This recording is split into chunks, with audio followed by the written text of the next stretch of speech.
Okay, everyone, hello and welcome to what is the first seminar in the International Seminar Series as held by the International Centre for Philosophy here at Beijing Normal University at Zhuhai.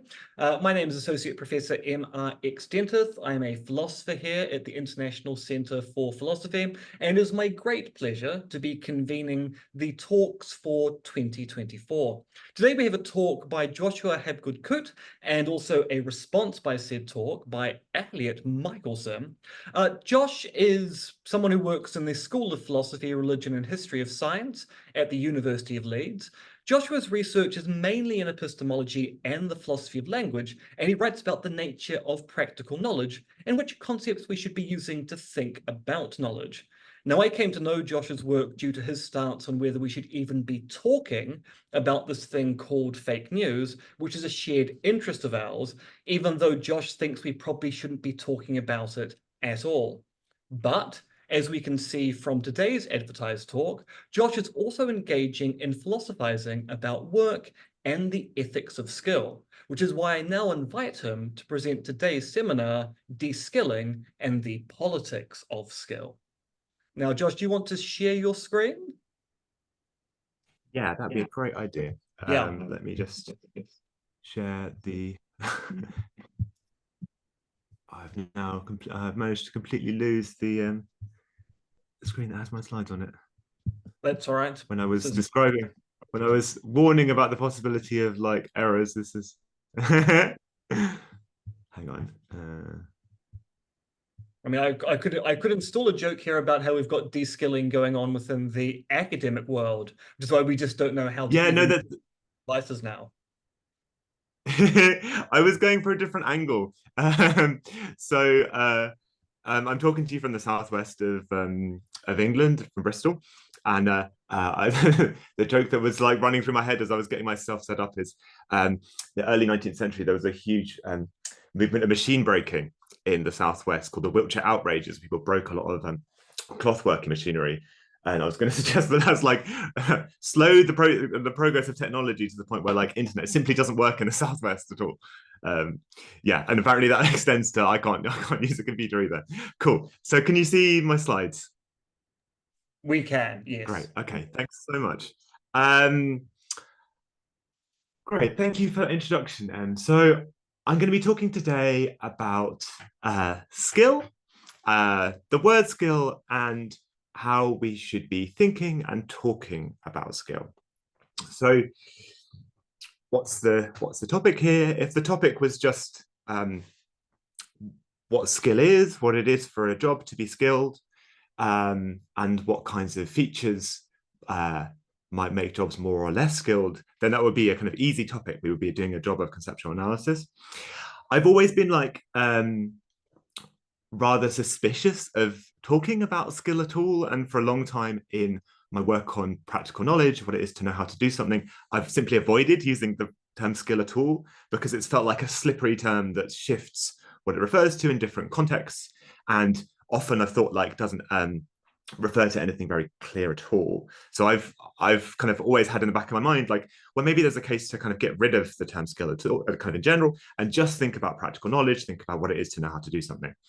Now, that's not what I'm, so this is a kind of like similar to the view I've argued for in the past concerning fake news.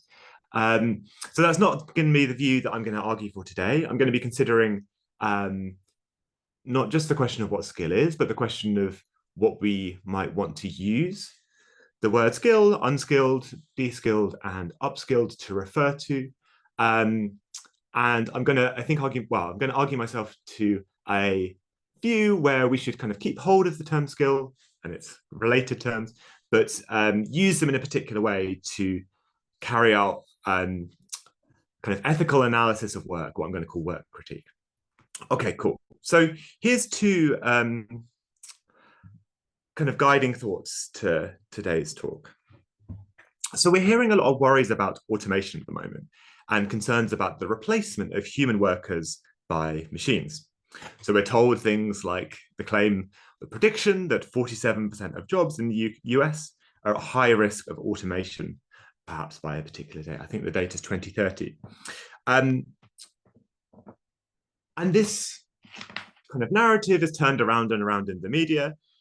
And it's in a way puzzling because when you look at some of the jobs which are being highly mechanized and automated, in fact, what happens in those spheres of work is that lots of new jobs are created. And those new jobs have a particular kind of characteristic. Often they involve repetitive, not very complicated tasks that are very close to machines. And in a way, what's happening is that machinery and automation of various tasks isn't replacing human work by machines, but rather creating new kinds of de-skilled work, which has a kind of quasi-mechanical character. So if we think about like large language models, we get these predictions that they're going to replace work in secretarial work and legal work, and copywriting is all going to get replaced. What we don't hear about so much is the large amounts of data training work and annotation work, which is being created in content moderation centers in Kenya and in East Asia. So we hear about self-driving cars and the idea that every truck in Europe or in the United States is going to be self-driving by such and such a date. We don't hear about like the little test projects that have been carried out. So the small robots driving around campus in various US universities, and the people, again, in call centers in East Asia and in East Africa, who are remotely piloting or putting in instructions when those robots get into trouble. Okay, so there's a kind of hidden human workforce behind claims about automation, and the work of that human workforce is repetitive, machine-like, and bad. It's not the kind of work that we want to create. Okay, this is a little illustration from a cartoon by the technologist Jeff Howe, who was the guy who introduced the word crowdsourcing. So he was a big advocate for crowdsourcing for a while, and he had this very, I think, revealing cartoon that accompanied one of his blog posts where he was talking about like we can use crowd work to replace the jobs that we wish could be done by machines but can't be done. And he illustrates this by a little cartoon of a monkey typing away on a computer, I think revealing his view of the humanity of the crowd workers who he was kind of proposing should be doing this work. Okay, that's one thing. So automation and the creation of certain kinds of bad jobs.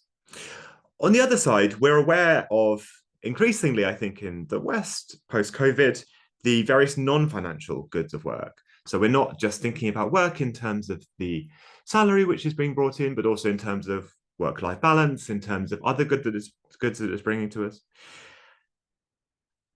And lots of people, I think, are shifting. Well, anecdotally, you hear lots of people shifting careers from a kind of high-flying career to something where they get to do something maybe with their hands, or get to do something that's like has a shorter supply chain, so they can see the goods that they're being produced and that they're producing and passing them on to because you would think about someone like starting a bakery or like a small cooking business.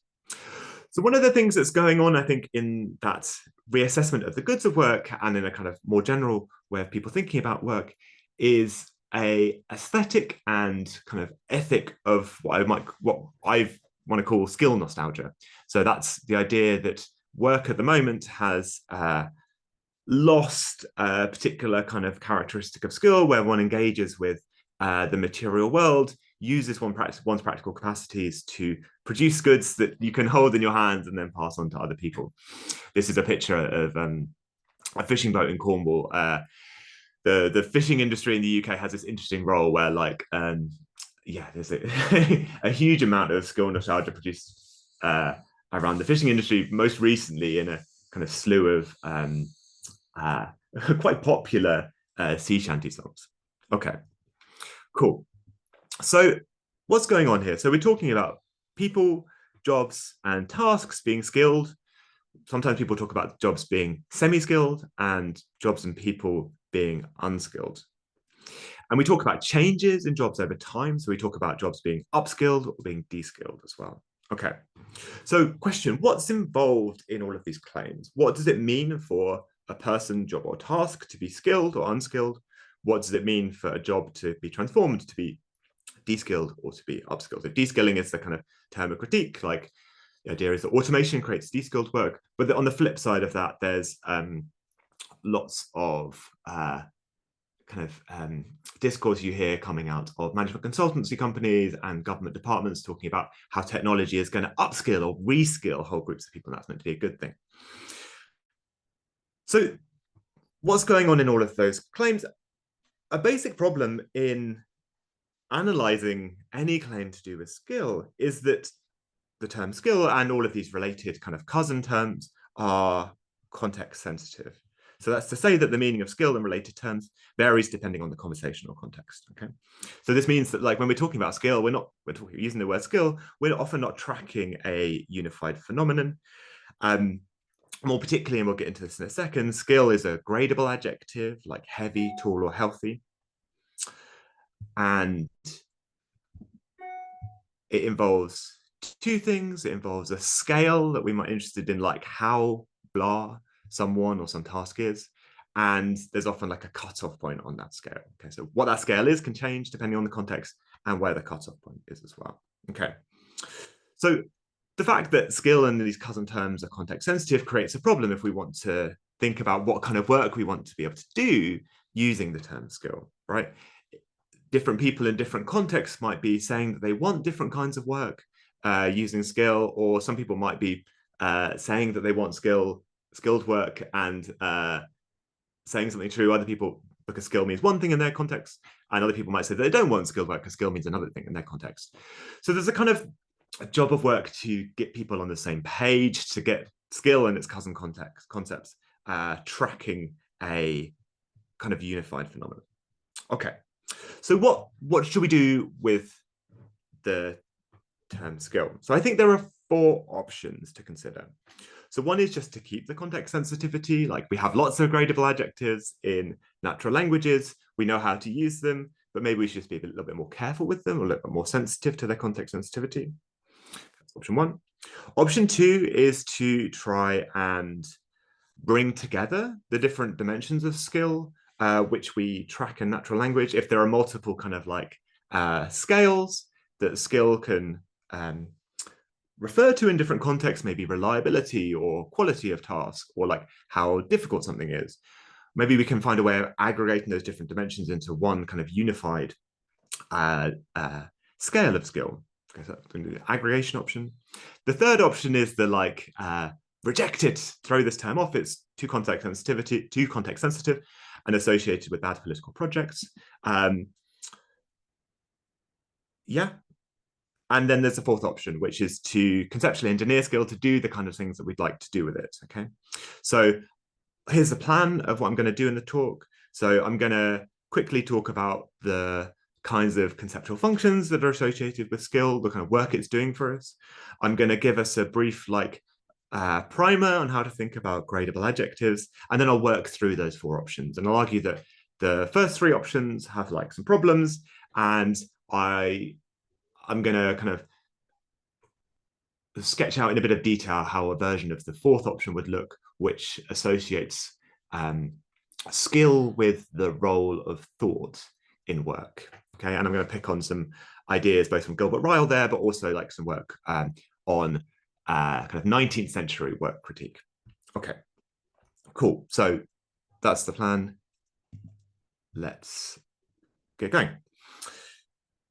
So first section. So what is skill doing for us? So when we've got a context sensitive term, which might mean lots of different things in different contexts, it's helpful to kind of take inventory and think about the different things which we do with that term, and which of those are kind of important for us and which of those might be peripheral. So I think that there are 4 kinds of central roles for skill, things that we're interested in doing with it.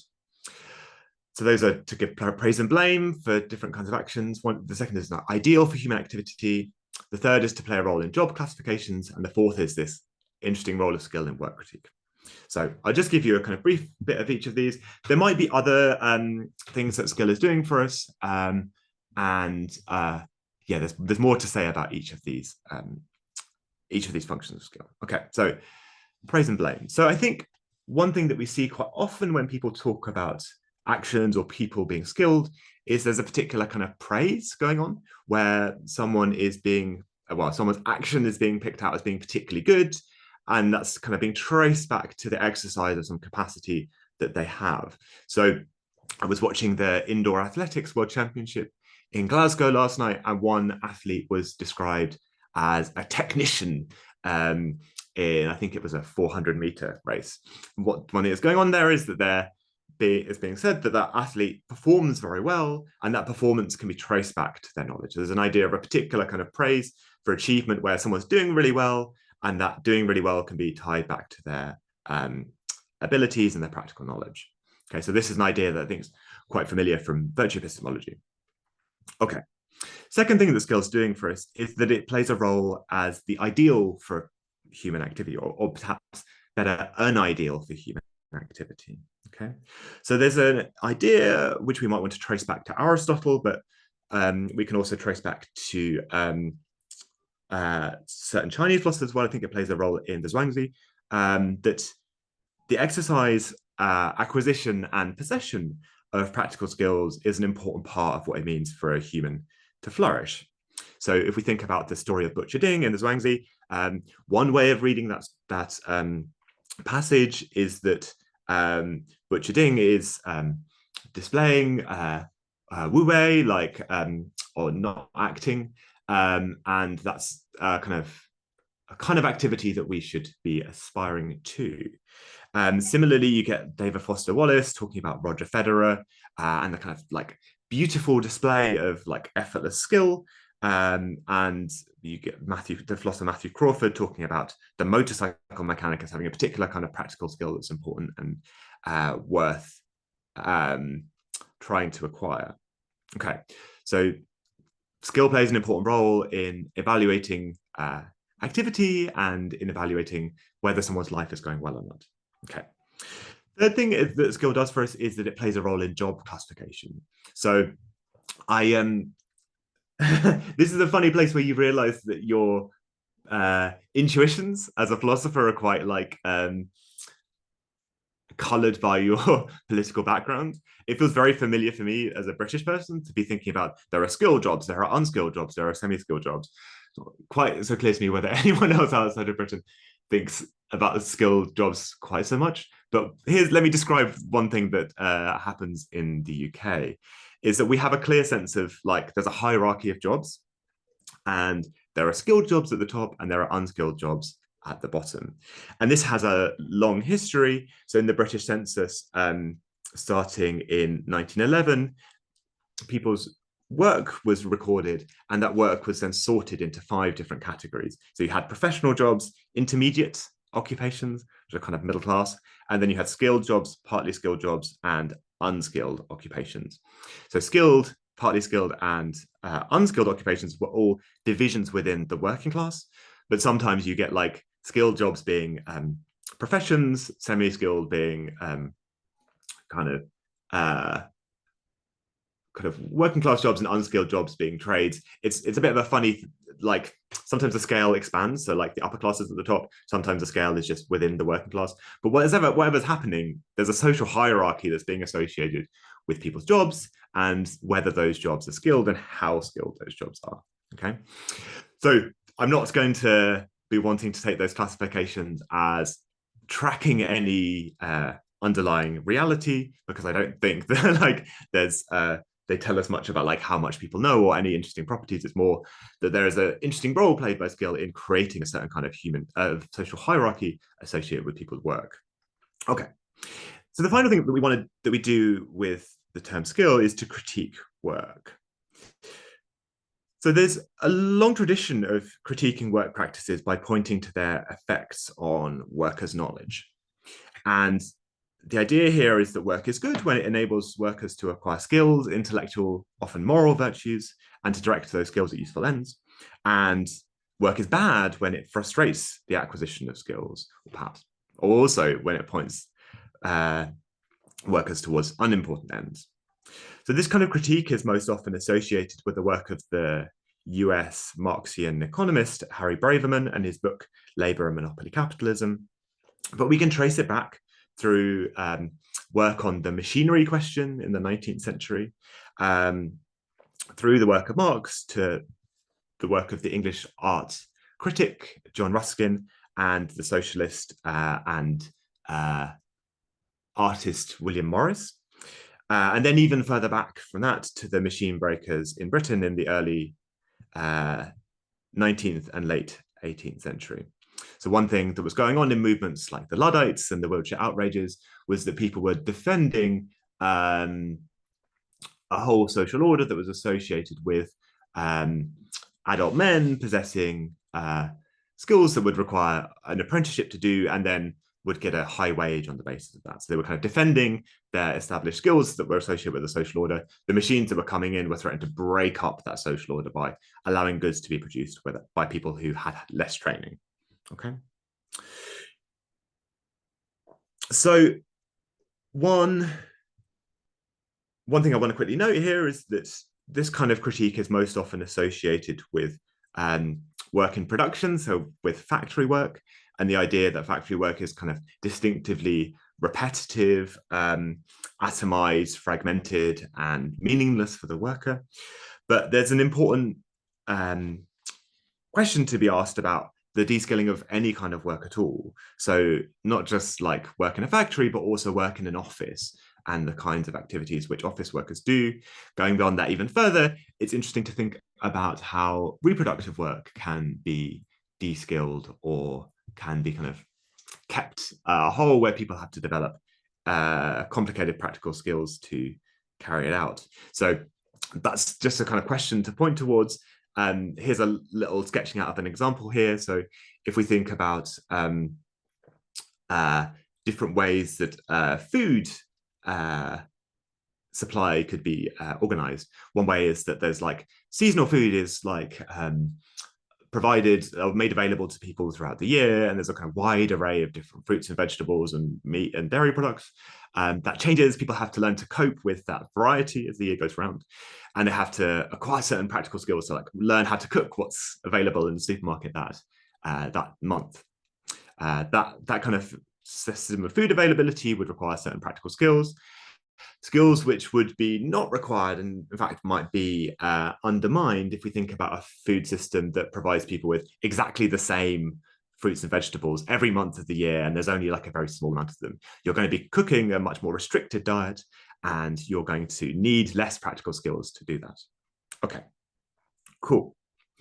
So these 4 things skills doing for us. Question, which of these things do we want to be able to do? I'm not going to be very interested in well, in fact, I think it's not helpful to be setting up social hierarchies on the basis of how skilled people's work is, but it is really important to use skill to do work critique, to keep it as an ideal for human activity, and to keep the idea that there's something really valuable about a certain kind of skilled work. Okay, cool. That's our little survey of what skill's doing for us. Now let's kind of download some philosophy of language into our common grounds to get it going on. Okay, so I said in the introduction that skill is a context-sensitive term, and that its context sensitivity owes to the fact that it's a gradable adjective, like the words heavy, tall, and healthy. Okay, so question, how does this context sensitivity work? What are the semantics for the term skilled, unskilled, semi-skilled, and upskilled and deskilled? Hold on to upskilled and deskilled for a second and focus just on skilled and unskilled. So here's a claim that I'm going to unpack. Skill is a context-sensitive, multidimensional, relative, gradable adjective. Okay, so we've got gradable adjectives, so they're just adjectives which can take intensifiers. You can be very blah, somewhat, or more than someone else, and then there are different kinds of them, and the multidimensional and relative ones are going to be like certain kinds of gradable adjectives. Okay, let's unpack that in reverse order. So gradability first. So the adjective skilled allows for intensifiers, comparatives, and sufficiency constructions. These are just the tests for gradable adjectives. So we can talk about Tora being very skilled at gardening or somewhat skilled at gardening. We can make comparative claims. So we can say things like Fatima is a more skilled footballer than Rachel is. And we can make sufficiency claims. We can say Georgie is too skilled or skilled enough for this job. Okay. So Gradable adjectives are just a class of adjectives that are associated often with a scale where there's some property that we're interested in that can come in different degrees. And there's a cutoff on that scale, which is going to mark whether someone is, for example, tall or not tall, if we think about a scale being height. And that cutoff is provided by context. Okay. Second claim is that skilled is a relative gradable adjective. So there are two kinds of gradable adjectives. There are absolute gradable adjectives and relative ones. Absolute ones kind of mark the top point, the bottom point, and the top point on the scale, and relative gradable adjectives mark a cutoff that's applied by context. Okay, so an absolute predicate might be a predicate like straight, which is the maximal degree of the predicate of like I don't know, flatness or something like that. And a minimal predicate might be one like bent, where an object is a tiny bit bent, then it's going to count as being bent. Okay. So the thing to kind of hold on to here is that there is this cutoff, not the maximal degree, not the minimal degree, and that's applied by context. Okay. And skilled looks like it's a relative gradable adjective because we don't often think that as soon as someone's got a little bit of knowledge about a particular task, then they count as skilled. And we don't think that you need to have a maximal knowledge to count as skilled either. There's some like cutoff that seems to vary depending on the context. Okay, cool. Third thing to unpack is that skilled is multidimensional. So some gradable adjectives are associated with only one property, which comes in different degrees. So it's actually a little bit hard to get an example, but maybe like red, you can be very red or a little bit red. And the scale here is just one of like intensity of a color on like a color wheel or something like that. But some other gradable adjectives are associated with a number of different properties which come in different degrees. If you think about an adjective like strong or healthy, there are lots of different ways of being strong or properties which are kind of might be picked out in different contexts as being associated with that predicate. So skilled is associated, I think, with a large number of different scales. So difficulty, quality of performance, reliability, gracefulness, fluidity, the amount of training required, the amount of knowledge required, and the amount of practical knowledge that someone needs to have to do something. And I think this fact that skilled is a multidimensional gradable predicate, gradable adjective, lay behind some of my skepticism about using the word skill, because I was like, it seems to be picking up on all these different properties in different contexts. In one context, it's often not clear which it's picking out at all. Okay, cool. So to wrap those things together, we can think about the different kinds of context sensitivity involved in ascriptions of skilled. So here's a claim I want to make, which is that context can supply the scale, the standard, and the comparison class that are involved in skill ascriptions. Okay, so we can think about the scale varying when we think about skill. So when we say that Anne is skilled at plumbing, we might mean that she's very reliable at plumbing, that she's very graceful as she bends the pipes and carries out problem solving, or that she's just very good at it. She just does the work really well. So those are different properties which come in different degrees that might be picked out by skill. Notice that the same person might be sitting at different points on those different scales. Okay. Second claim is that context can supply the standard associated with skilled. This is just the boring kind of context sensitivity one hears about in philosophy undergraduate classes when you think about the predicate tall. So when we say something like Bernard is skilled at golf, well, how good does Bernard have to be to count as skilled? Does he have to be able to get round without knocking the ball into ponds and into the rough? Does he have to be able to do it at par? Does he have to be able to do it a little bit off par? Context is going to determine that. Third kind of context sensitivity involves the comparison class for a skill ascription. So when I say something like Charles is a skilled runner, I might mean that he's skilled for a club runner or for an elite runner or for an amateur or for someone who's just finished the Couch to 5K program. Okay, so there's different sets of people that we might be comparing people to. Okay, so what at first looks like it's completely unmanageable context sensitivity starts to get a bit more regimented once we recognize that Gradable adjectives are kind of complicated. They involve these different scales, and often they're multidimensional. There are different scales involved, and the context is playing this role of working out which scale is involved and what cutoff point is involved. I don't want to think that context is always doing that work, and often the vagueness and imprecision of skill ascriptions is owing to the fact that context hasn't given us enough to work out which exact scale is being picked out and where one needs to be on that scale. Okay, so just upskilled. So these aren't gradable adjectives, right? They're verb forms, and they seem like they're comparative verb forms. So on the face of it, deskilled and upskilled look like they mark a transition on a scale that's associated with the adjectives that form as part of them, the skilled adjective, right? So one might think that to be deskilled is to reduce where one sits on a scale associated with the adjective skilled, and to be upskilled is to kind of go up on a relevant scale as well. So it looks like one might think that the context sensitivity of skill is going to infect or affect the meaning of deskilled and upskilled. Okay, so what it means to be deskilled might vary on any of those different scales that we just kind of laid out for thinking about skilled and unskilled. So they're going to be just as context sensitive as skilled and unskilled. Okay, good. So onto the third section, the kind of what to do with skill.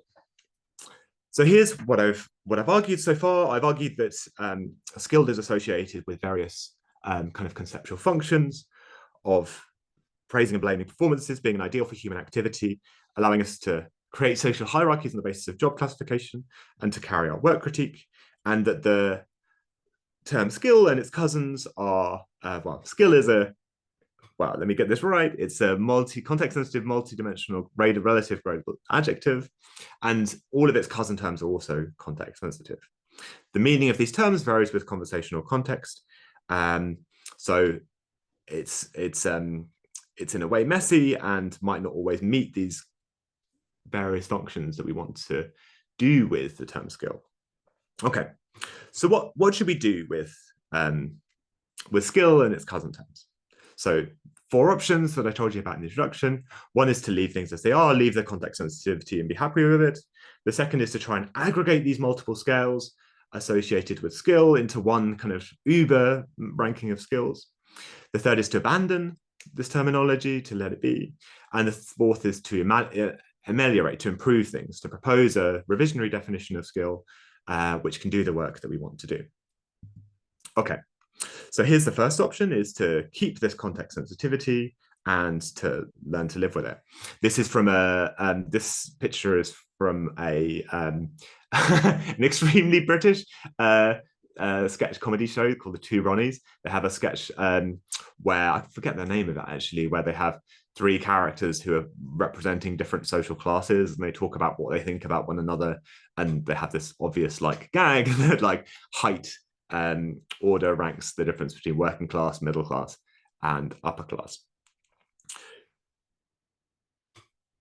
So can we keep this context sensitivity? Maybe things will be just fine as they are. There are lots of context sensitive gradable adjectives. In fact, almost all adjectives are context sensitive gradable adjectives.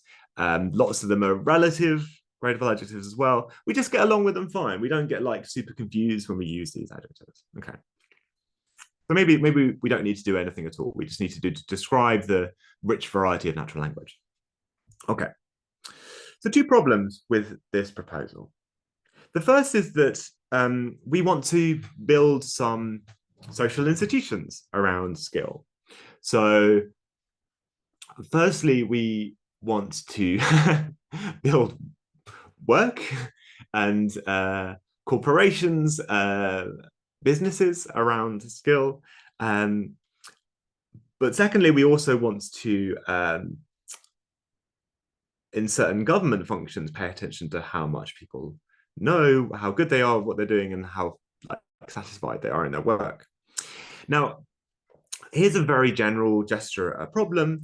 When institutions start to deal with context-sensitive gradable adjectives, their context sensitivity is no longer useful, right? The institutions need to track easily portable, precise definitions of a particular term. So an institution like the government that's interested in how skilled people are and making sure there's enough people around who are able to weld and to carry out building projects so that railways and such can be built, will need not this kind of vague and kind of flappy notion of skill, but they'll need a precise notion of skill which can play the role that they want to do.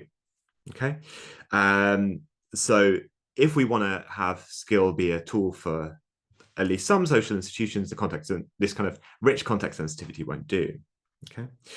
Second problem is that context sensitive gradable adjectives can shift their meanings in ways that are quite pernicious, and which can cause certain kinds of unjust social practices and at the same time mask their existence. So here I'm drawing a little bit on work by Jonathan Ishikawa and John Billy Grindwad on unjust context shifting. They're interested in the context shifting of like a term like nose, where it kind of raises the stakes so that people can't assert claims they want to be able to assert, because the standards, contextually determined standards for knowledge, like have been raised higher. Okay, so two kinds of examples here. So the first is that the meaning of skill or the standard required for skill can be pushed up in ways that allow people to not get paid what they ought to get paid. So here's a kind of a brief kind of hypothetical example, which I'm pulling on some work from Harry Braverman's Labour and Monopoly Capital. In the very last chapter, he talks about the definition of skill. So imagine we've reached a social settlement where salary reflects the length of training required for a job. And it's meant to be a kind of recompense. If you've done lots of training at a low salary, then you then go on and receive high salary through the rest of your career. Okay. And that's meant to be, everyone accepts that this is just. Okay. And this is operationalized into a scale of how skilled jobs are. Now, over time, more and more people start to get undergraduate degrees. And one of the effects of that social change is that the standard associated with skill goes up. So people no longer say that someone who's got an undergraduate degree is skilled. One has to have a master's degree to count as skilled. Okay. And then that's socially accepted shift in the meaning of skill is reflected in the scale of how skilled people are. And everyone shifts kind of one stage down on the salary scale. Okay. So that the kind of you're paid more depending on how much longer you've trained than other people, but you're not paid in a way that's reflecting how long you've trained. Okay, so this looks like it's unjust because lots of people are going to be paid salaries which aren't commensurate with their the length of training that they've had to do. And that will be difficult to kind of get a grip on unless we do this unpacking work of like, well, the meaning of skill has shifted over time related to these social changes. Okay. Yeah, a second example, I think actually things can get a lot messier, like just the scale can shift completely so that certain kinds of tasks, like tasks that involve like practical skill, people work doing having practical knowledge that relates to practical tasks rather than to mental tasks can just get like pushed out of the extension of skill entirely, so that we don't recognize the knowledge associated with agriculture and yeah, lots of kinds of productive tasks. Okay. So that's two problems. Messiness isn't going to work for institutions. There's a bad kind of context shifting. The third problem is that if we keep skill shifty and context sensitive, there's going to be lots of meanings of it which are available to justify social hierarchies based on skill. That seems like a bad thing. So that might be something we want to avoid. Okay, cool. Let me just quickly say something about the second option, because I'm aware I'm a little bit low on time. So I'll just quickly go through the second and third option and talk a little bit more about the fourth. So the second option is to try and aggregate these different dimensions of skill. So one might think that the most puzzling thing about skill is that it reflects multiple scales on which people are going to rank differently.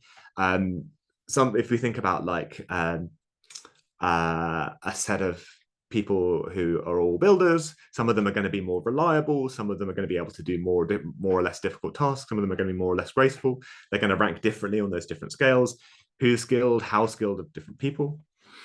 One thing we might try and do is to take those different scales and bundle them together into one scale where we take their relative positions on different scales to play some role in determining a kind of one Uber scale where everyone ranks relative to one another. Okay, so I'm taking this option from D'Ambrosio and Hedden's work on gradable adjectives, where they're proposing this as a kind of semantics for gradable adjectives. This is meant to be kind of a bit more of a revisionary proposal in this option, and I don't think they want to say we should be taking gradable adjectives to have this kind of aggregative function. I think they think that's what the descriptive semantics, in fact, is of these adjectives. Okay, so two problems with this option. The first is that it's, and this is a little bit tied to some of the technical details here of how you might aggregate those different rankings into one super ranking. It's difficult to see how one would non-arbitrarily bundle those different rankings together. And the second problem is that it's not obvious that a single aggregation function would allow us to do all the things we want to do with skill. So we might have to pick which of the different scales people are ranked on to do the work that we want to be able to do with skill. Okay, I am losing my track in the slides. Third option is to just abandon skill. So this is the American social thinker Barbara Ehrenreich, who I'm going to say this the way of testing whether it's true, seems to have coined, popularized the slogan, "There is no such thing as unskilled work." Now, there is no such thing as unskilled work could be doing lots of different things as a slogan, but one thing it might be taken to be doing is to say, to kind of propose that we shouldn't be talking about unskilled work at all. Unpacking that a little bit, one might think that Ehrenreich is recognizing that there's a social hierarchy associated with whether jobs are skilled or unskilled, and that social hierarchy is unjust. There's lots of practical knowledge and difficulty and complexity associated with like so-called unskilled work. So it looks to me like she popularized this slogan after she wrote a book called Nickeled and Dimed, which was about minimum wage service work in the US. And one of the important bits of that that job, where she went and did these different jobs, was there's a lot of complexity in those jobs. You have to know and be good at lots of stuff to be a waitress in a fast food restaurant, for example. Okay, so might we just get rid of skill entirely? One benefit of this proposal is that we cut off the justification for social hierarchy kind of completely, right? If someone proposes, well, there's these skilled jobs and these unskilled jobs, one can respond, well, I just I don't recognize the existence of skilled and unskilled work, jobs, or people. That's just not a concept that I play with. Two problems. The first is that abandoning skill means that we lose this connection with the articulation of a human ideal of skilled activity. And the second is that, kind of relatedly, we lose the ability to do work critique by thinking about deskilling and about unskilled work being something that's bad. Okay, cool. So let me just talk about the response that I want to propose and endorse in a kind of somewhat uncertain way, because I don't think I've kind of fully settled my mind about how to think about skill. Okay, so, and this option is to ameliorate, to propose a revisionary definition of skill as it applies to people and to work. And that revisionary definition is going to be engineered, designed to do work critique, to pick out this ideal of human activity and to allow us to understand when work frustrates and deviates from that ideal. Okay, so when we're faced with ordinary, messy, and complicated terms in natural language, one approach that's popular in lots of cases is just to pick one thing that we think is particularly important, that we want to do with that term, and then to change the meaning of that term both to shift its meaning, but in this case to regiment its context-sensitive and messy meaning, so that that term can play the role particularly well.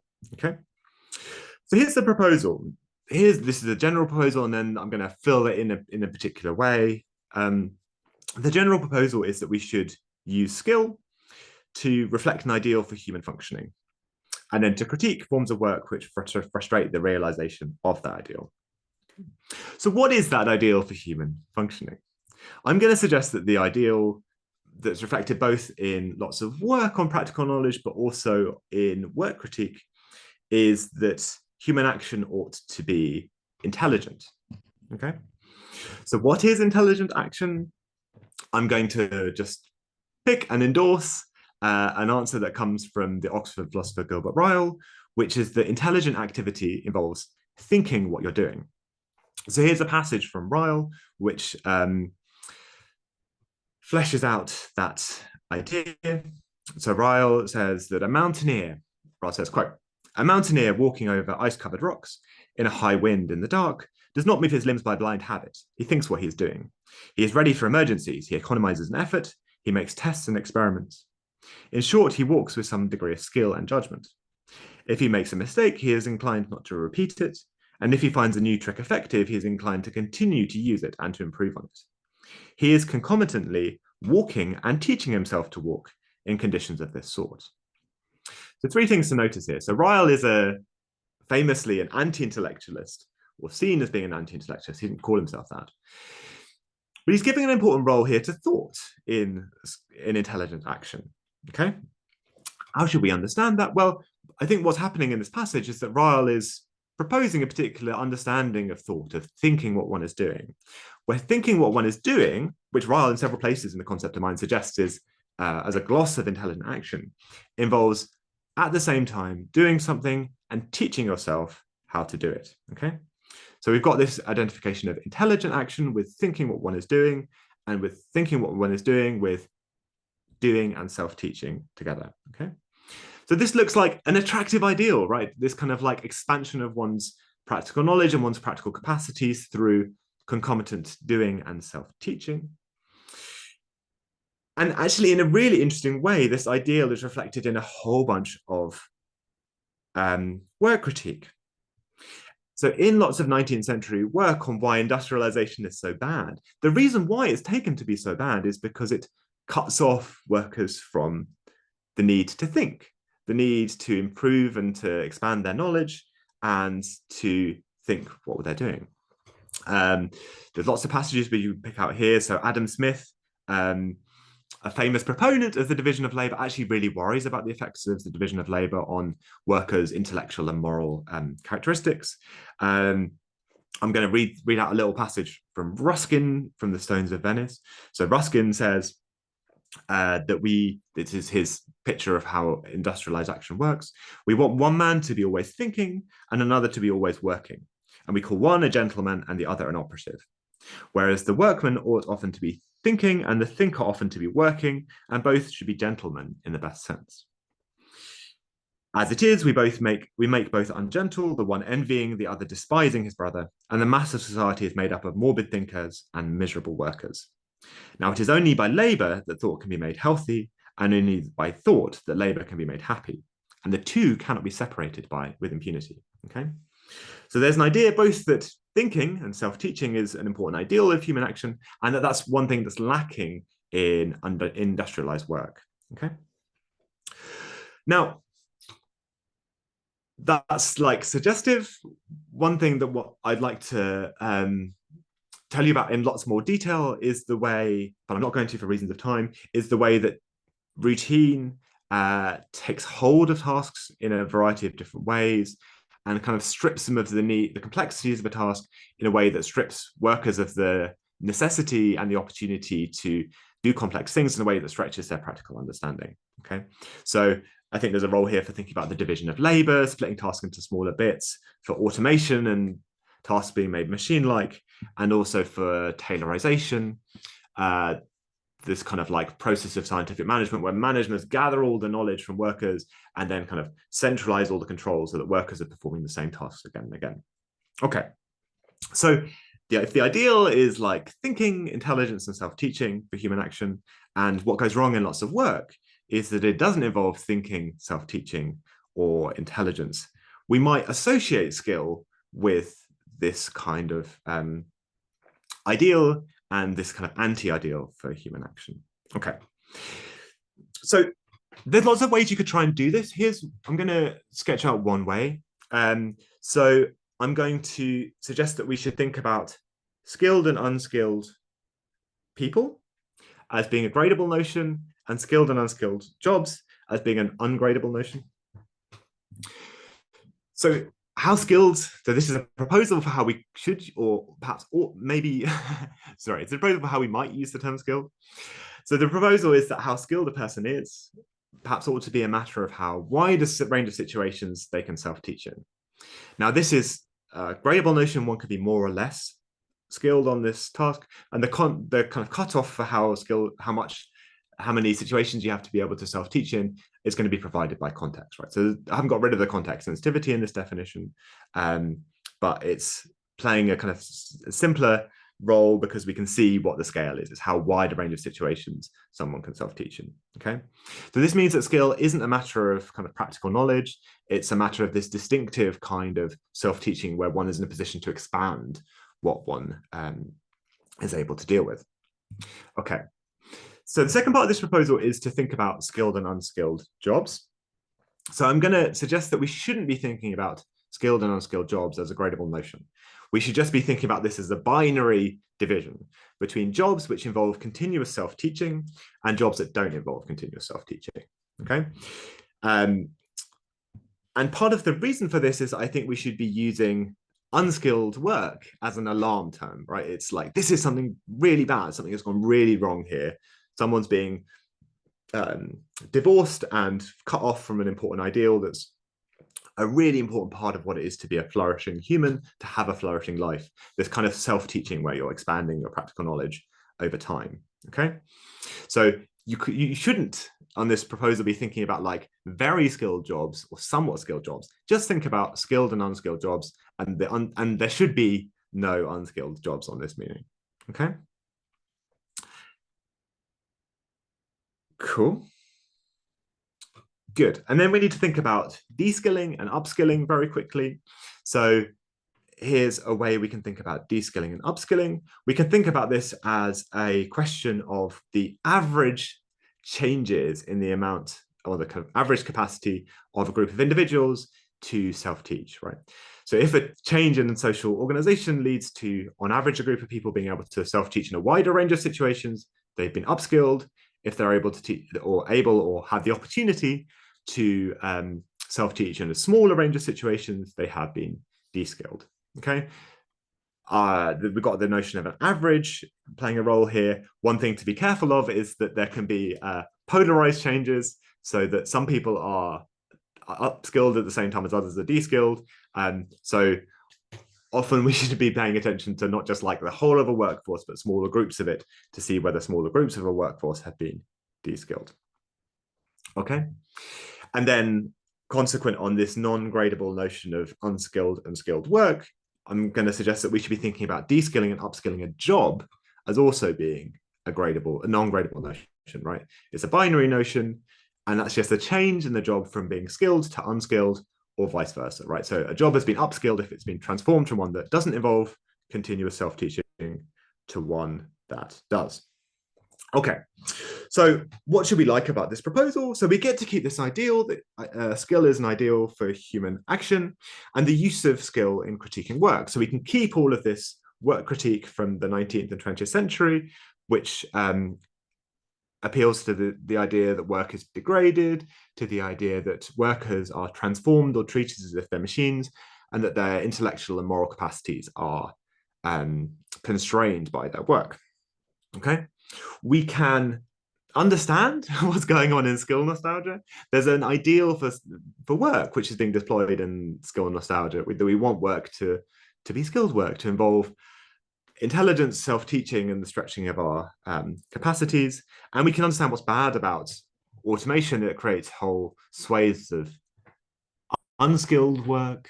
At the same time as we're so excited about the progress of artificial intelligence is bad because it's creating work which undermines human flourishing. And one thing that I think, one thing that I want to stress here is that we're able to, by giving this particular definition or particular ameliorative proposal for how to think about skilled and unskilled activities and people and work, we're able to make explicit a particular kind of ethical background, which is implicit in lots of work critique but hasn't been fully spelled out.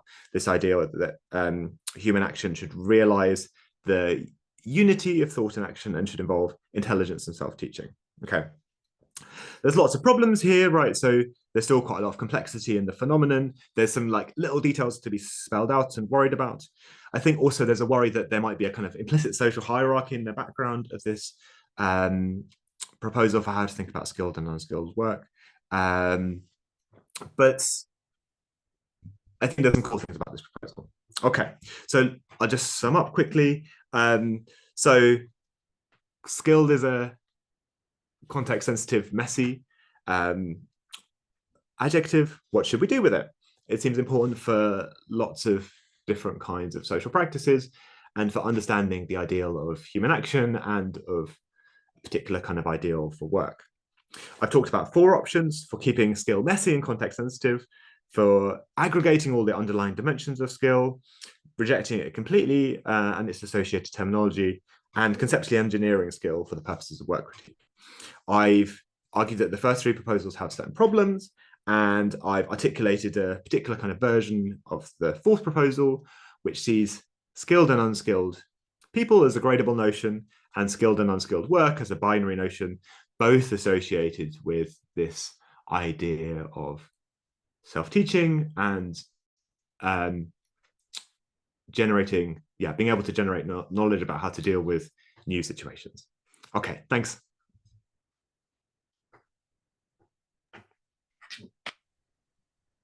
Thank you. That was a skillful presentation, and I say that as a skilled philosopher myself. However, we now have a reply by Elliot Michelson, which will either question the skillful presentation or engage in a de-skilling of what we just heard. So, Elliot, A, do you have slides? And B, are you ready to commence?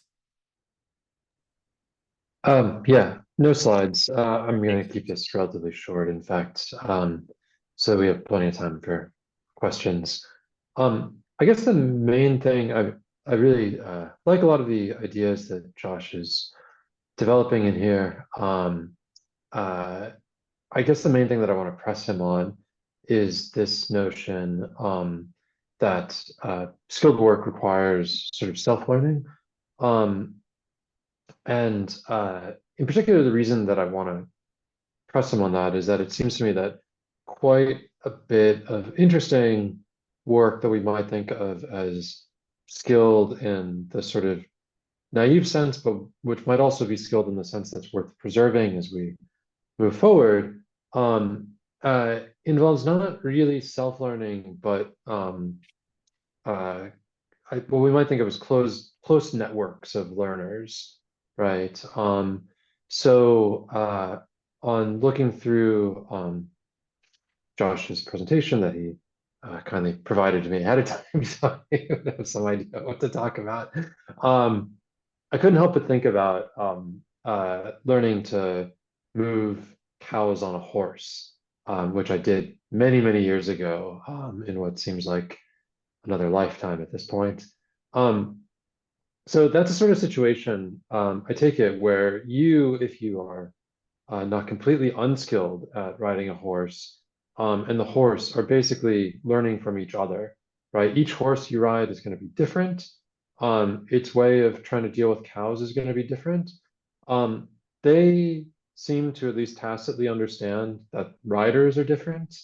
And if it's a well-trained horse that's sort of sensitive to the situation, it's also going to be sort of responding to you and updating its understanding of what it can get you to do in the way that it wants to do it, right? And it seems to me that actually quite a bit of skilled work is probably something like this. If you think about I mean, another sort of hackneyed example is two-person saws, right? If you're sawing down a large tree with a two-person saw, um, it might seem like relatively unskilled work, but I think, in fact, it's probably rather not. And learning the rhythm of the other person that you're sawing with, is how to adjust your own rhythm to that, is going to be an important aspect of learning to do this. Um, well, likewise, I'm told, though I don't personally know how to do this, that paired programming, which is now quite popular, works something like this. You're sort of constantly learning to and adapting to your programming partner. And that's part of what makes it less rote, more interesting. Um, so uh, now, part of the reason that I thought this is worth bringing up is that it seems to me that one of the really interesting sort of shifts that we may see in work going forward is switch to a lot more work that's paired between a human being and some sort of AI. So now people can do paired programming with effectively an AI. I don't think that's yet quite exactly how the interface is set up, but the idea of it isn't like all that much different, right? Now, the way that people describe working with, say, Copilot to do programming sounds kind of horrid. The program spits out, the AI spits out a bunch of code, a lot of it's junk, and you as a human being have to go through and figure out what the junk is. But it seems like actually one of the things that we might want to learn from interesting skilled work of the past is that that's just not how we have to set up these interactions. And perhaps part of how we could keep more work from, becoming de-skilled in a very negative way is to think about the way that we're setting up the interactivity between us and some of the non-human agent-like things that we're now going to be working with, is we want to set up that relationship as more like a relationship between ourselves and a horse, and less like a relationship between, ourselves as I don't know a good old school analogy of this, but a situation where, we have something throwing out the first draft of everything that we're interested in, and then our job as the human being is just to kind of fix the errors in the draft that's been produced. Yeah, so that's why I sort of thought it was relevant to push in this manner. And that's not to say that there's not something very interesting about the notion of self-learning that's involved in the sort of way that you've developed the Riley ideal. I like that. I think it's quite interesting, but I worry that it's maybe a little too narrow in sort of how we might want to um, refine our notion of skill for the particular kind of project that you're interested in, which again is one that I'm very much sympathetic to and don't have any particular criticisms of, much as I wish that I could offer some constructive feedback there. So I'm just going to keep it to that because I know I want to make sure that there's, and I've got a few other more minor things that I can talk to you about at some other point, but I want to make sure that there's plenty of time for, interaction here. So I'll just keep that a little bit shorter. Thank you. Thank you, Elliot. Joshua, do you want to make an initial response? Yeah, there's like a million things to say here. There's like loads to say. Yeah, I think that's a really really helpful nudge. Yeah. So there's two ways of understanding the nudge. One is that there's two things we should care about in work that's like worthwhile and good by the standards of work. There's whether it's skilled or not, and the kinds of interaction and organizations of collective action that are involved in that kind of work. So you might think you want both skilled work and work that involves particular kind of way of organizing collective activity, or like activity with both humans and non-human agential things like animals. and maybe AI systems. So let me just, I need to kind of distinguish that, because my initial impulse is to suggest that we can understand the dimensions, understand the differences between the good and bad kinds of cooperation and the good and bad ways of organizing work as a collective activity through the ideal of skilled work. But I need to unpack some stuff to see how to show how that might work. So this paper's come out of some other work that I've been doing on work and collective action, and whether basically how standard analytic philosophy accounts of collective action reckon with the role of the division of labor in collective action, and thinking about a scale of collective action from that involves extremely developed division of labor across to those which is very flexible and open-ended, and people collaborate very autonomously and also kind of self-organized by lots of individual decisions. And actually the way I've been thinking about deskilling is kind of through that analysis of collective action, where deskilling is in fact a feature of deskilling involves a very particular kind of collective action which has some really distinctive features. One is that all of the planning has been centralized into the management of a workplace, and they make almost all decisions about how people do things. And that means that the kind of autonomy of workers, the choices that they're dealing with on a day-to-day basis have been radically shrunk. So the kind of practical questions they're dealing with are no longer what who am I going to work with today, what task are we going to do, and then that task has lots of details, and you're working out how to collaborate with one another in a kind of open-ended way. But it's literally you go into a factory, you pick up your tool, you play your role in the division of labor. So there's a kind of if you think about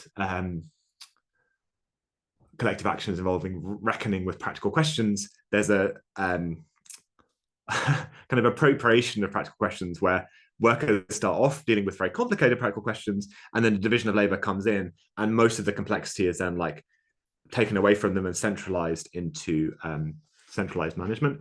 And that creates really serious problems of deskilling, where workers are simply not dealing with complicated questions, and in particular they're not dealing with complicated questions about how to collaborate with other workers. This question of how are we going to do something together never emerges for the worker, because that question has been determined ahead of time by a centralized planning function of management.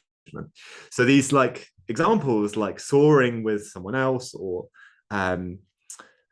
moving cows around with a horse, involve this kind of cooperation that does involve some of these kind of practical questions about how we are going to collaborate together, coming up and repeating.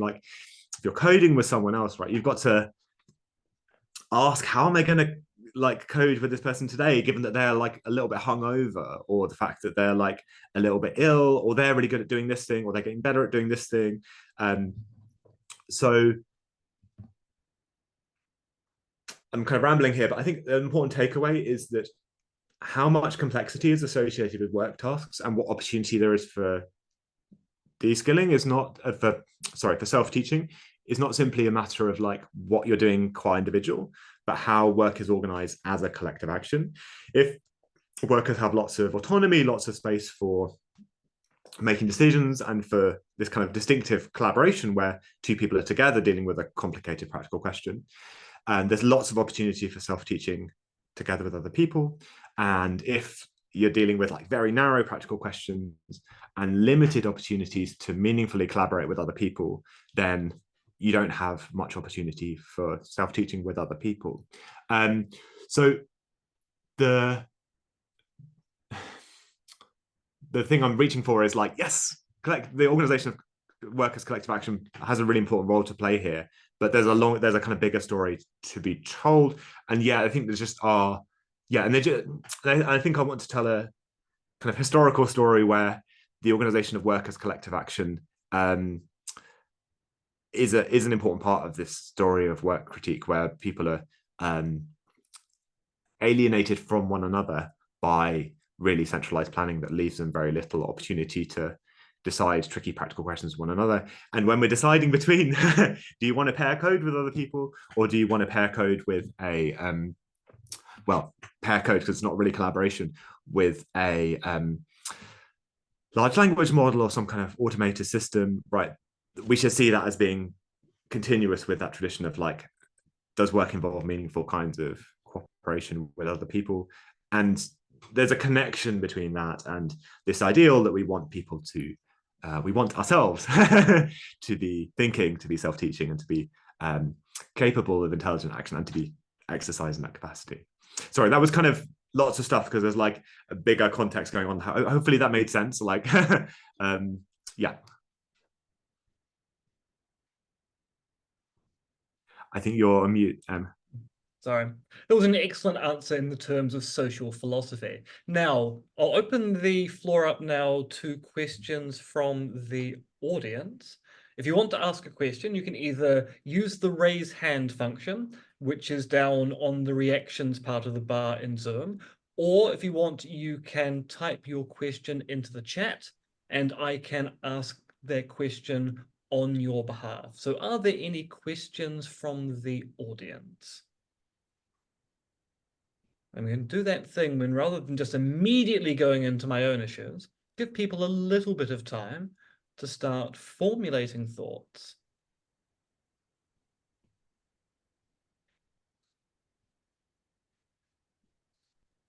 There may well be people typing away in the chat. As people type away in the chat, so it's quite taken with Elliot's talk here about horses, and then using that as a kind of transition to talk about a gentle aspect of AIs and LLMs. And this is admittedly more a metaphysical question than it is an actual question about the politics of skill and de-skilling here. But of course, if you're a skeptic about AI and you're a skeptic of LLMs actually being agents in any real sense, i.e. you are the kind of person who thinks an LLM is just a very sophisticated calculator or a very sophisticated lookup table in a spreadsheet, is this going to be an issue if we're forcing people to engage in work practices with what are essentially tools masquerading as agents here? Or does it not really matter because we will be treating them as agents, and the long-term plan of these LLMs is to generate these kind of artificial general intelligences? Yeah, so I think there's three really interesting things that you're kind of bringing out going on here. One is that yeah, so I think when I was responding to Elliot, I was assuming that we're thinking that a chatbot that's run off some complicated machine learning system isn't an intelligent agent, right? Although it might be like set up to mimic features of an intelligent agent. And one thing which you can imagine that pair coding with a chatbot is packaged up with is like, oh, you're collaborating with AI, like this kind of need for collaboration and for practical complexity is being met by this collaboration with what's not really an intelligent agent. Complicated metaphysical questions about whether we want to think that chatbots are agents at all. I think I want to like stamp my feet and say that they're not intelligent agents, that they don't involve this kind of self-teaching, and that they don't create as rich as opportunities for self-teaching when you collaborate with them as like human beings do. So one thing that's like we want to like critique tech companies for when they might roll out this kind of practice is like, look, this isn't really an intelligent agent. Stop telling us that these chatbots are people, because they're not. Another thing that we want to critique this kind of practice for is, as you point out at the end of your question, like where the data that you're producing while you're collaborating with the chatbot is going. There's a really interesting kind of longer historical story to be told about the relation between AI systems, which involve worker surveillance and worker tracking, and then this historical story going back and back and back into scientific management practices at the beginning of the 20th century, which are involving worker surveillance, like scientific ways of tracking how workers are like carrying bags of coal from one place to another, and what the most efficient way of doing that is, and then using that knowledge that's created through worker activity against workers to try and get them to do things as quickly and most efficiently as possible, and to take away the need for them to deal with complicated practical questions. One of the ways that AI systems can like undermine this ideal of self-teaching is by collecting all this knowledge, feeding that back into management, and then like allowing them to either train further AI systems which can perform certain work tasks which were formerly done by people, or to feed that kind of surveillance knowledge back into the systems which are managing workers by setting their like to-do lists for the day and like setting their targets. Yeah, so I think there are those two things that are going on with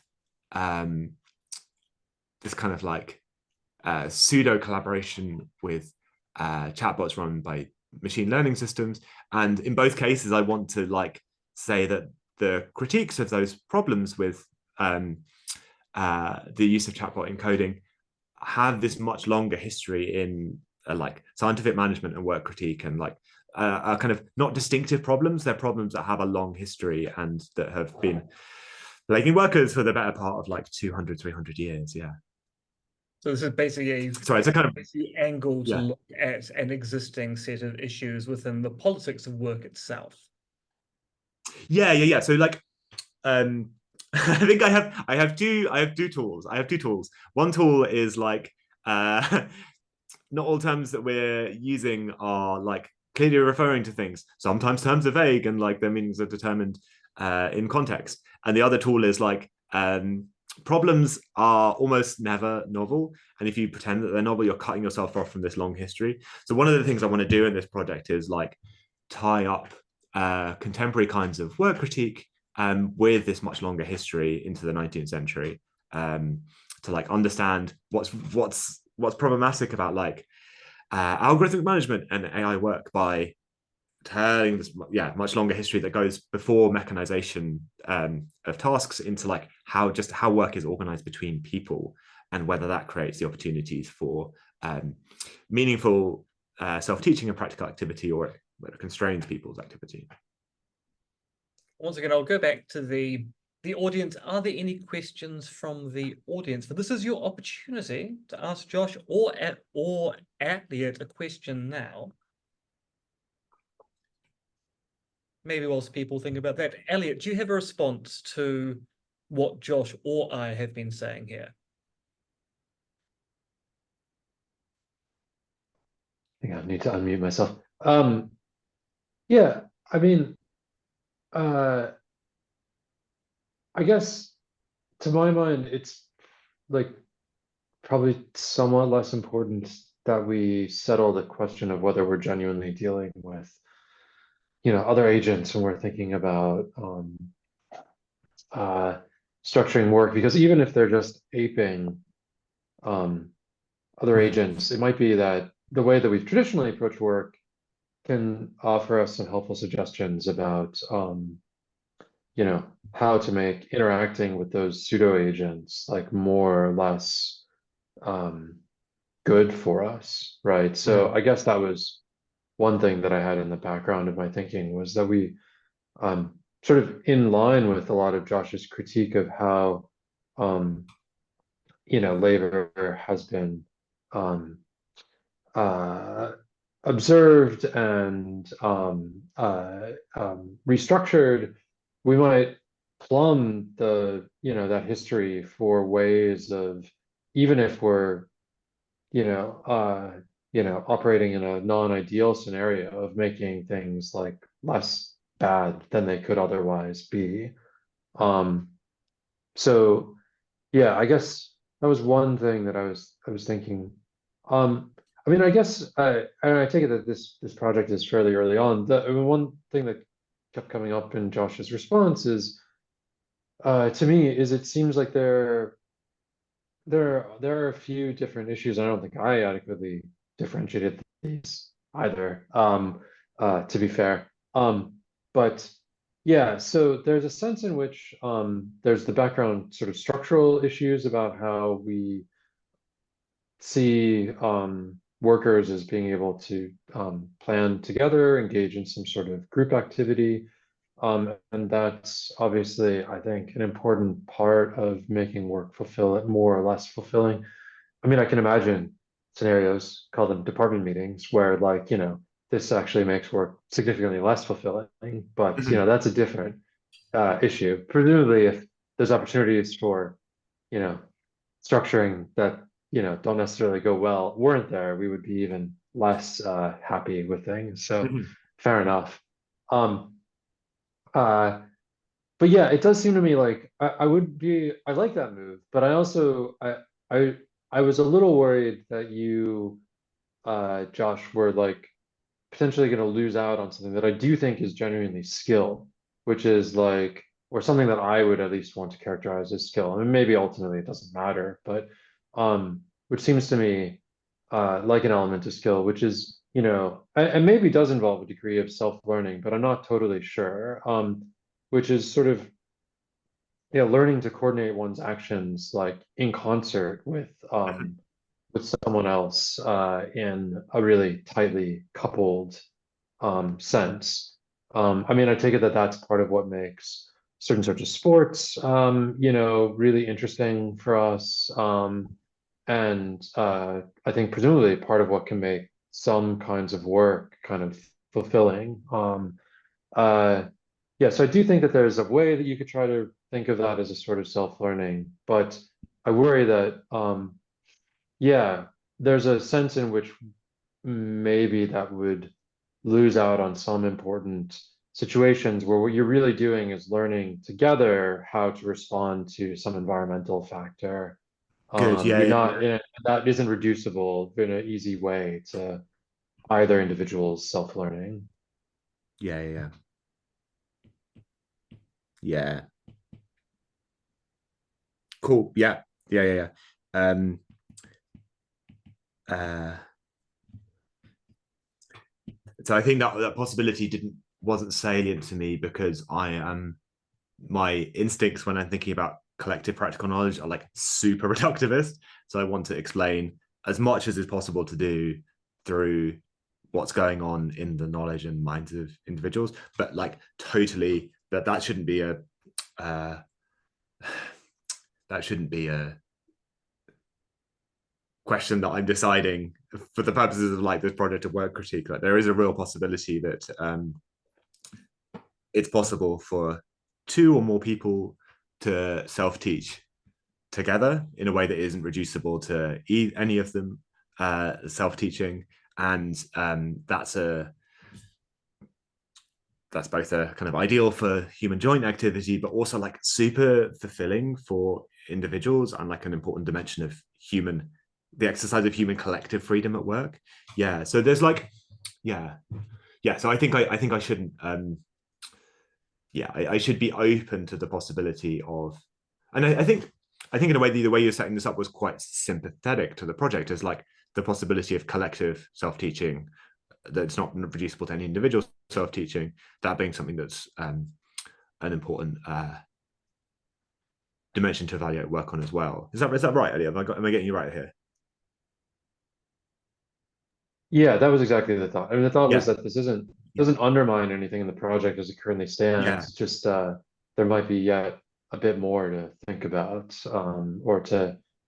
I mean, obviously, it's going to be a very difficult project to capture everything that's valuable in work in one go. And like, I think you've done an admirable job of capturing a lot of what at least I find valuable in work. Yeah. But it seemed like this was so close by, it was like worth Mhm. potentially mentioning, you know, and Yeah, no, thinking a little bit totally. about. And I'm not trying to like give an account of meaningful work. I'm trying to like, because meaningfulness is another gradable gradable adjective. Sure, sure, There might be sure, lots of sure. different dimensions. Like, Yeah. and Sorry, actually, what's meaningful. meaningful and skillful work? I should have said maybe more precisely. Right, right. But I think like in a way, what I'm trying to do is to think like, look, what it is, and I haven't thought about this properly because I haven't gone through all the literature on meaningful work. So I feel like when we're thinking about work being meaningful or not, there are multiple dimensions of what it is for work to be meaningful. And there, might be really plausible to say we're going to aggregate these different dimensions of meaningfulness into one scale of meaningfulness. And one of those dimensions is whether and how skilled work is. And that's the thing I'm trying to unpack. That's like kind of a module that's feeding into an account of good work or meaningful work. Yeah, and I totally think you're right that like, yeah, there's an individual aspect to that and a collective aspect to that, and there's loads of really like a kind of amazing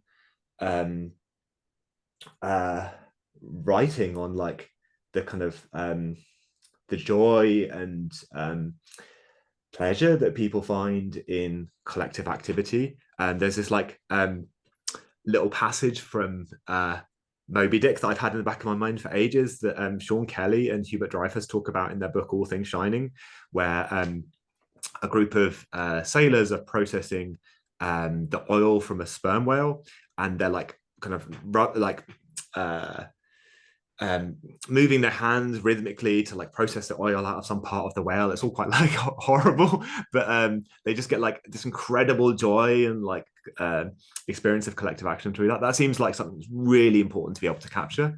So I think, yeah, I think I totally should try and do that without making any commitments about whether that kind of collective self-teaching is reducible to individual self-teaching. Yeah. I'm going to ask one very simple final question. Is there an end to skill? Because part of your definition is Yeah. continuous self-teaching, but is there going to be a possibility of you get to the part where you have been taught or have taught yourself all that can be taught, and thus skill disappears? Yeah, so I think given human temporal and intellectual limitations, like there is no end to like the self-teaching that we can do. So so I'm kind of pulling on a whole body of work in philosophy and psychology, which thinks that continuous learning is a really important feature of a whole bunch of different skills. So like what musicians are doing when they're practicing is like continually trying to improve certain aspects of their skill off, and then they kind of run through like a cycle where there's like different parts of their instrument and they go through each of them and then kind of improve them in turn, and often we'll go back to like fundamentals, and there's a whole bunch of empirical evidence that like backs up that kind of continuous learning is really important for things that we do want to think of as high level skills. But yeah, right, so I don't think that self-teaching can ever come to an end. And that's partly because of, yeah, our limitations. We forget things, we like acquire problems, our bodies change and we have to deal with them. Often musicians get like bad habits over time and they have to then like unlearn those bad habits by like reteaching themselves basic things. But also just like almost every human practical activity with a degree of complexity to it has so much complexity to it that like it's like possible to like sink a lifetime into it and still have like a load of other things to do. Yeah, so I think we definitely should be open to this kind of like idea that self-teaching is a well that we never reach the bottom of. Yeah.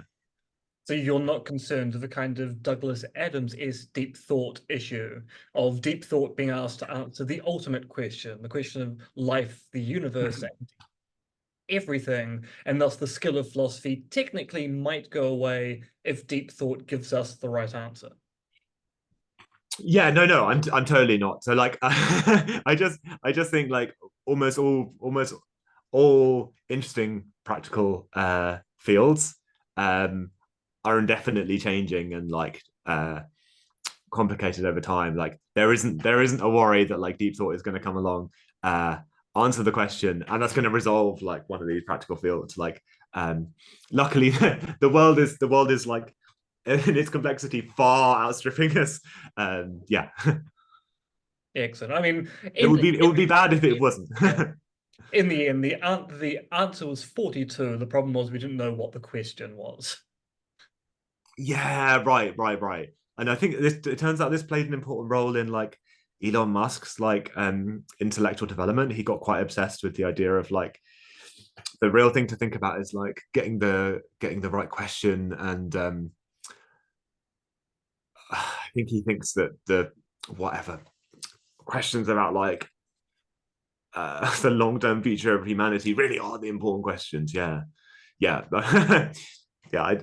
But like I also don't think Adams, I mean, Adams in a way is playing with the idea that like there could be a answer to the ultimate question at all, and the story is kind of a reductio I think of the answer being a meaningful one, right? Yeah, but it's the worry about if we got a quantum jump in artificial intelligence. Yeah. But yeah, no, point well taken. Yeah, I mean, I think it's just like the world is too complicated for us. It's also too complicated for AI systems as well. Yeah.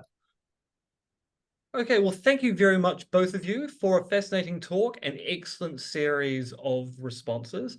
There will be another one of these on April the 1st, where Justin Sisma is going to be giving a talk in experimental philosophy that will be advertised using the usual channels, philosophy lists, and also the internal Beishadar mailing list as well. I'd like to thank both speaker and respondent once again for their wonderful contribution for tonight's seminar, and I hope to see you all soon in another presentation just like this. Thanks so much, everyone. Cheers. 再见. And now I will turn the recording off. There we go.